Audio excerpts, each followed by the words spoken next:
Praise the lord. ఈ రోజు ద్వితీయోపదేశకాండం 28వ అధ్యాయము 47వ వచనంతో కథను చెప్పుకుందాం.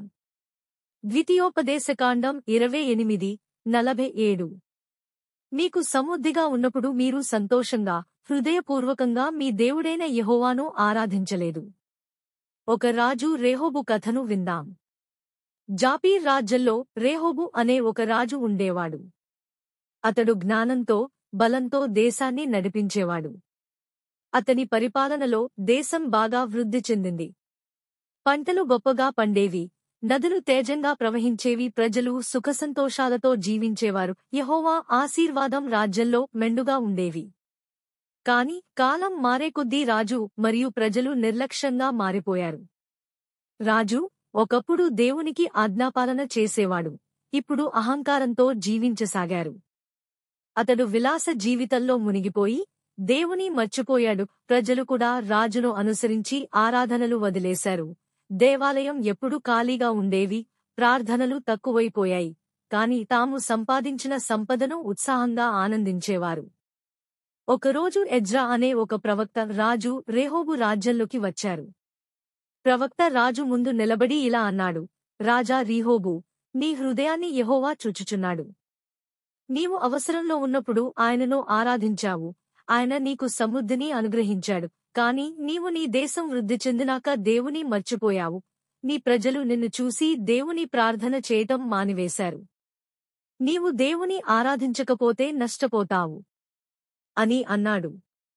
రాజు ఈ మాటలు విని నవ్వి ఇలా అన్నాడు: నాకు అన్ని ఉన్నప్పుడు దేవుని ఆరాధించకపోతే ఏం జరుగుతుంది అని కోపంతో చెప్పి, నా శ్రమతో నా రాజ్యం గొప్పది అయ్యింది, నాకు దేవుని ఆశీర్వాదం అవసరం లేదు అని అన్నాడు.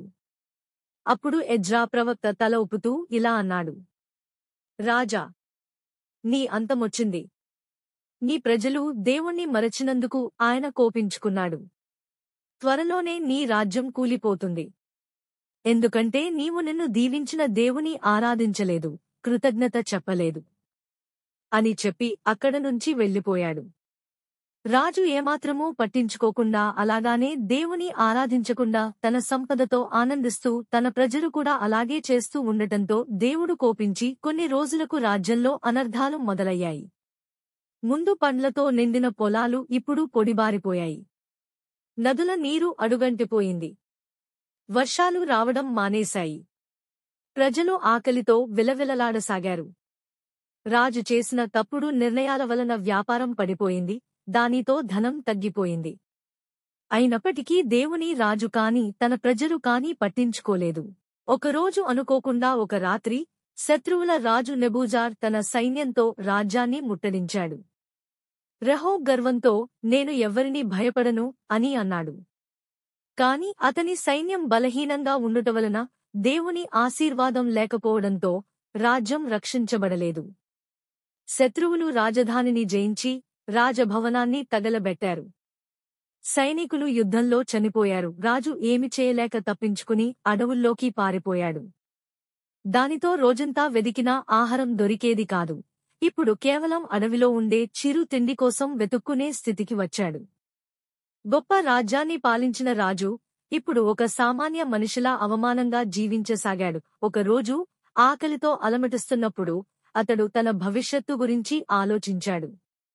అప్పుడే ప్రవక్త ఎజ్రా మాటలు గుర్తుకు వచ్చాయి: నీవు సమృద్ధిగా ఉన్నప్పుడు దేవునిని ఆరాధించలేదు, అందుకే ఈ శాపం నాపై వచ్చింది అని ఆలోచించసాగాడు. అప్పుడు రాజు మోకాళ్లపై కూర్చుని కన్నీటితో దేవుణ్ణి ప్రార్థించాడు: యెహోవా, నన్ను క్షమించు. నీ దయ లేకపోతే నేను ఏమీ కాదు. నాకు నష్టం కలిగేంతవరకు నేను నిన్ను ప్రార్థించలేకపోయాను. నీ ఆశీర్వాదమే నన్ను గొప్పవాడిగా చేసింది. దయచేసి నన్ను క్షమించు అని ప్రార్థించాడు. రాజు నిజమైన పశ్చాత్తాపంతో ప్రార్థించడంతో దేవుడు అతనిని క్షమించాడు. కొన్ని నెలల తరువాత రాజు తిరిగి తన ప్రజల మధ్యకు వచ్చి దేవుని ఆరాధించడం ప్రారంభించాడు. ప్రజలు కూడా దేవుణ్ణి ప్రార్థించడం మొదలుపెట్టారు. క్రమంగా వర్షాలు పడ్డాయి, పొలాలు తిరిగి పచ్చదనంతో నిండాయి. ప్రజలు సంతోషంగా ఉండటం ప్రారంభించారు. రాజు ప్రతిరోజూ దేవుణ్ణి కృతజ్ఞతతో ఆరాధించేవాడు. దానితో రాజు గుణపాఠం నేర్చుకున్నాడు. మనం ఎప్పుడైనా ఎక్కడైనా దేవుణ్ణి సంతోషంగా హృదయపూర్వకంగా ఆరాధించాలి.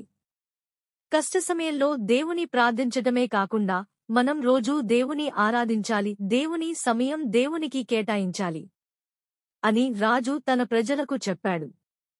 ద్వితీయోపదేశకాండము 28:47 వచనంలో చెప్తున్నట్లుగా దేవుడు మనకు ఆశీర్వాదాన్ని ఇస్తాడు.